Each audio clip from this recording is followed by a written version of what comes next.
Finally tonight, as Pride Month wraps up, a look at a pioneering LGBTQ comedian and activist.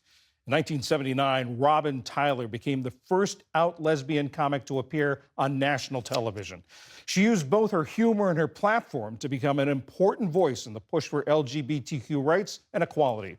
This is part of our series, Hidden Histories. Robin, thanks for joining us. You were born on the prairie of Manitoba in Winnipeg. How did you get into show business from there? I moved to New York when I was 19 or 20. I emigrated here, and you had to sign something saying you weren't a communist, you weren't a drug addict, or you weren't a homosexual. So I signed it because I wasn't a homosexual, I was a lesbian. And I moved to New York to break into show business. And I went to a drag ball and I got arrested. They raided it, and I got arrested for female impersonation. So they took me to jail, and all the queens, oh, she's a girl. And the cops, that's what you all call each other. So they finally let me go because a newspaper person came to look at me. And I ended up going to the 82 Club and becoming a female impersonator. And I did Judy Garland. Only in those days, you had to do the real voice. You couldn't lip sync. So, arms together above. So I ended up becoming one of the most famous female impersonators. What was the comedy scene like for an out comedian back then? Well, I started working out at the Comedy Store, and it was very difficult. It wasn't just a matter of being out, but the jokes in the 70s and 80s were all these sexist and misogynist jokes. So I became a comic with my partner, Pat Harrison. We became a comedy team, and we took all of our jokes that men did on women and we did them on men.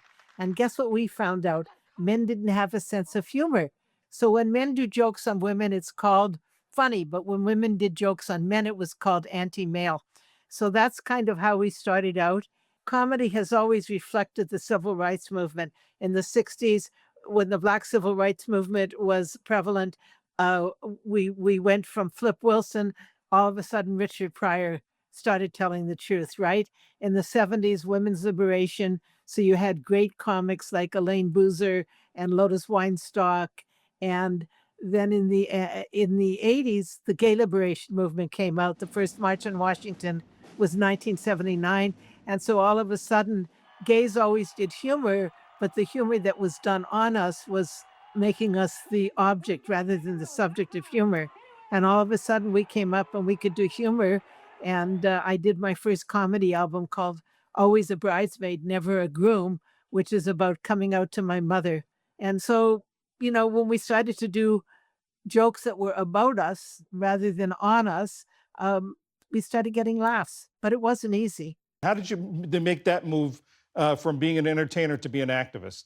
The women's liberation movement came along, and Pat Harrison and I were a comedy team. Women didn't have sports scholarships, so we went on to the field during a Rams Raider football game, and we ran. It was very hard to run on a football field, and we called for more sports scholarships for women, and we got on like the front pages all over. Patty and I were able to use comedy as part of our activism. Even now, when I speak at the marches, I always do humor first, and then I do a speech, and the comedy disarms people. Humor is the razor sharp edge of the truth. It's pain and anger made funny. So in order to make a joke, you have to believe in it. How would you like to be remembered, as a great comic or a great activist?